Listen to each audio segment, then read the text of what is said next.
Assalamualaikum warahmatullahi wabarakatuh. Alhamdulillah wassalatu wassalamu ala Rasulillah sayyidina wa maulana Muhammad ibni Abdillah wa ala alihi wa sahbihi wa man tabi'ahu wa mawalah. Subhanaka la ilma lana illa ma 'allamtana innaka antal alimul hakim. Rabbi shrah li sadri wa yassir li amri wa hlul 'uqdatam min lisani yafqahu qawli. Al-asatiz al-kiram, para ustadz, guru-guru kita semua, mudah-mudahan selalu diberikan Allah taufik dan hidayahnya. Amin ya rabbal alamin. 3 hari yang lalu saya di WhatsApp Ustadz Asrori. Kata beliau, kapan Ustadz ada waktu untuk memberikan materi di MDI? Karena saya masih terdaftar sebagai anggota MDI, maka saya katakan insya Allah Selasa pagi. Seperti biasa. Apa judulnya Ustadz? Kata Ustadz Asrori, judulnya Istita'ah dalam ibadah. Lamalah saya temenung memikirkan istita'ah dalam ibadah ini.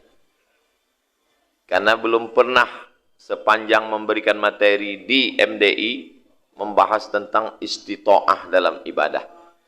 Tentang zakat pernah, tentang peran perempuan pernah, tapi tentang masalah istita'ah ini belum lagi. Nah, jadi saya pun berusahalah mencari-cari bahannya.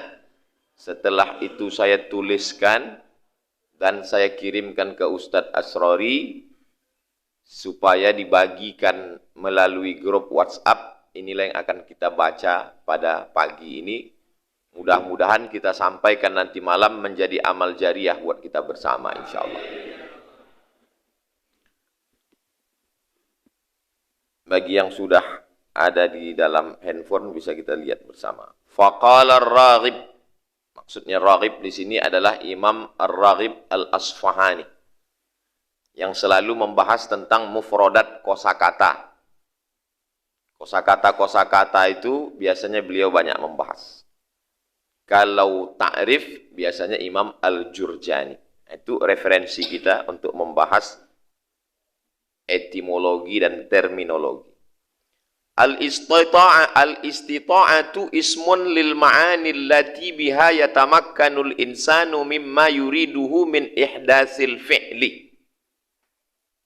Istita'ah adalah ismun, satu nama, lil ma'ani, untuk beberapa makna. Allati biha yatamakkanul insan, dengannya manusia bisa mimma yuriduhu min ihdasil fi'li, untuk mewujudkan suatu perbuatan yang dia inginkan. Itu secara terjemahnya begitu. Kalau secara maknanya begini. Sarana prasarana unsur-unsur yang membuat orang bisa melakukan sesuatu, maka itu disebut dengan istita'ah. Makanya namanya satu, tapi maknanya banyak. Ismun lil ma'ani. Kenapa Pak Fulan tak datang kami undang malam ini? Karena dia batuk. Berarti tidak istita'ah. Kalau begitu istita'ah itu tidak hanya sekedar bisa ceramah. Banyak orang bisa ceramah, tapi malam itu dia tak datang. Apa lupa dia ceramah? Enggak. Bisa dia berceramah, tapi motornya mogok. Itu kalau begitu mana? Badan sehat, suara menggelegar, kendaraan siap, bini tak mengamuk. Itu berarti istita'ah itu namanya satu, ismun lil ma'ani, tapi makna-makna yang banyak. Allati yatamakkanu bihal insan, dengannya manusia bisa mewujudkan apa yang dia inginkan. Itu disebut dengan al-istita'ah. Wa hiya arba'atu asya'in, dan dia ada 4 unsur. Yang pertama, biniyatin makhsusatin lil fa'il. Bahwa orang yang melakukan itu ada niat khusus. Bahwa saya mau berceramah nanti malam. Kalau tak ada niat itu, tak ada istita'ah. Yang kedua, wa tasawwurin lil fi'li, ada gambaran apa yang mau disampaikan nanti malam ini. Nah, itulah beruntungnya kita sebagai Ustadz MDI, gambaran kita itu jelas. Karena jam 9 ini udah dibahas semua. Beda sama lembaga yang lain. Nah, itu salah satu iklannya di situ. Nah, itu. Jelas jam 9, jam 10 sehingga nanti malam tahu kita apa yang mau kita sampaikan. Ada tasawur, ada gambaran. Yang ketiga, maddatin qabilatin li ta'sirihi. Ada materi-materi yang mempengaruhi istita'ah itu. Dari mulai berbagai macam aspeknya, baik yang zahir maupun yang batin. Yang zahir fisik, yang tidak zahir batin, yang tak nampak, yang tak nyata. Tapi berpengaruh dia terhadap apa yang mau kita wujudkan. Lalu kemudian yang keempat, wa alatin in kanal fi'lu aliyan. Ada alatnya. Contohnya di sini kal kitabati, menulis. Fa innal katiba, seorang penulis yahtaju ila hadhil arba'ati. Maka dia untuk mewujudkan bisa menulis itu perlu 4 unsur. Niat mau menulis, gambaran apa yang mau ditulis, materi alat tulisnya, benda yang mau dipakai untuk menulis, wa alatin in kanal fi'lu aliyan. Ada alat-alatnya, kertasnya, penanya, dan semua unsur aspek tenaganya. Kenapa kau tak setiap mau menulis tak jadi-jadi tulisan?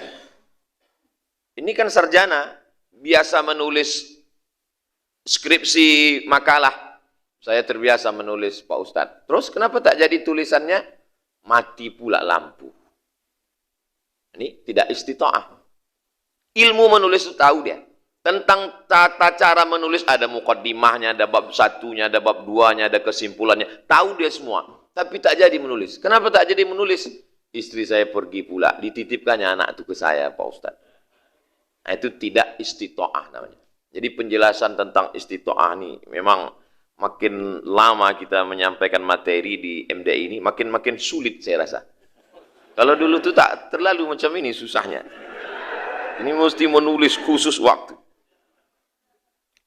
Al-istita'atu itu tadi secara bahasa. Sekarang secara istilah. Kata Imam Al-Jurjani. Nama kitabnya At-Ta'rifat. Al-istita'atu hiya aradun yakhluquhu Allah Ta'ala fil hayawan. Dia adalah arad yang diciptakan Allah pada makhluk hidup. Yaf'alu bihil af'ala al-ikhtiyariyata. Dengannya makhluk itu melakukan perbuatan ikhtiyariyah.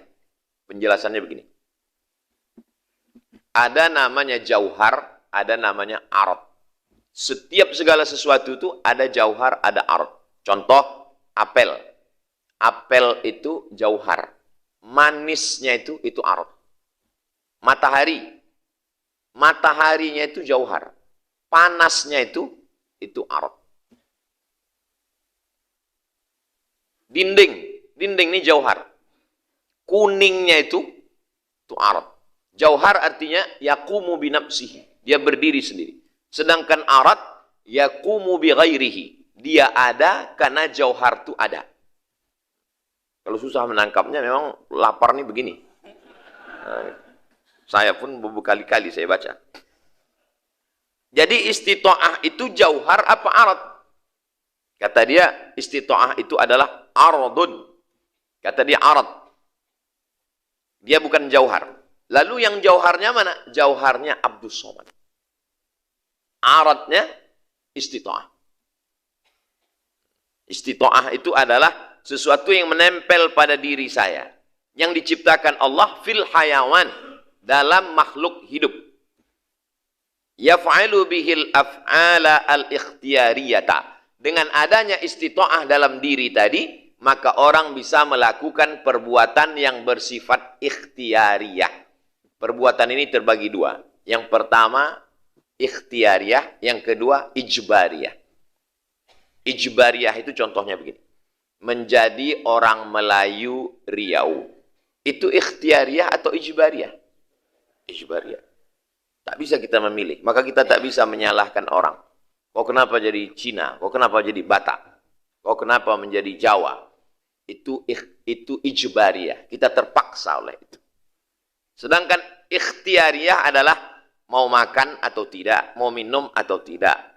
Sore nanti mau berbuka kolak atau lengkong hitam. Itu namanya ikhtiariyah. Diciptakan Allah istita'ah ini dalam diri manusia untuk melakukan perbuatan yang sifatnya ikhtiariyah. Masyaallah. Ahlan wa sahlan.